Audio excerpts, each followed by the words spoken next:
প্রিয় বন্ধুরা, আপনারা সবাই কেমন আছেন? আমরা আজকে আসলাম স্ট্রবেরি বাগানে। এটা বিশাল একটি বাগান, নাম হচ্ছে কুইয়েত দে সার্জি, অর্থাৎ সার্জি ফার্ম। স্ট্রবেরি বাগান একেবারে সারি সারি কত সুন্দরভাবে স্ট্রবেরি বাগান সাজানো আছে। যতদূর চোখ যায় বিস্তীর্ণ বাগান।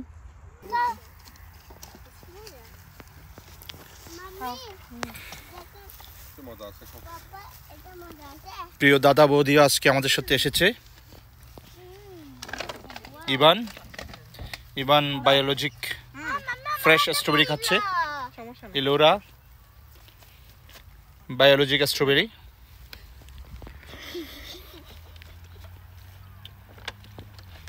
কেমন স্বাদটা?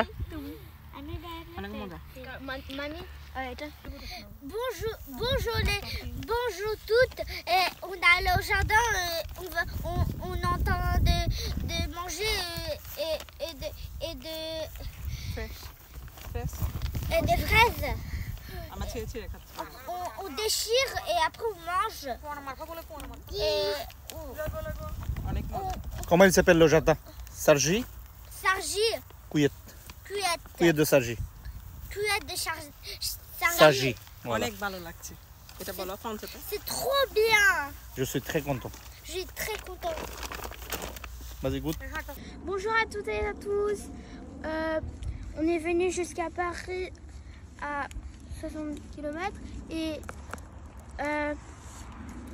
y a plein de fruits. Il y en a des oignons, des pommes, il y a des cerises, il y en a plein de fruits.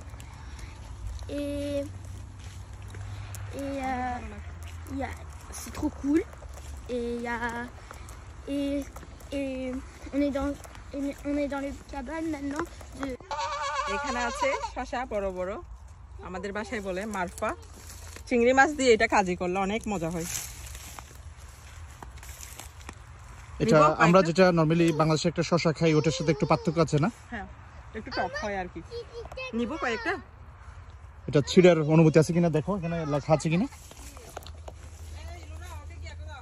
হ্যাঁ বন্ধুরা, যেমনটা বলেছিলাম, শসার ভিতর তো অনেক জাত আছে, তবে এই জাতের শসাটি আসলে চিংড়ি মাছ এবং যেটা বলা যায়, দেখুন কত বড় এটা চিংড়ি মাছ, এবং অনেকটা যদি একটু ঝোল ঝোল করে রান্না করা হয় অসম্ভব স্বাদের।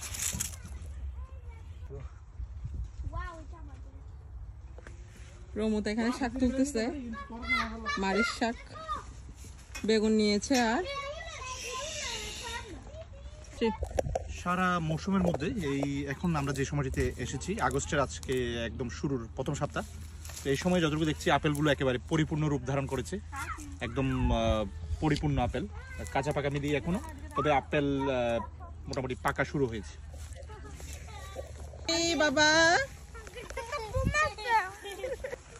এখানে আছে চেরি টমেটো, বিভিন্ন রকম, হলুদ, লাল।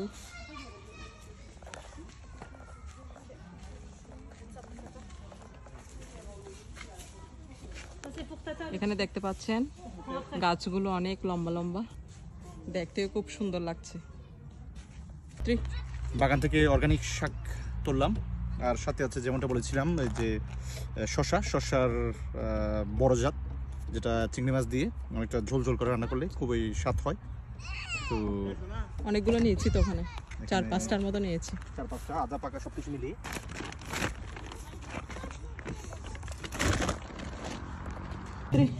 আমরা এখন অর্গানিক আলু নিচ্ছি, সাথে আছে প্রমোদ, একদম ফ্রেশ।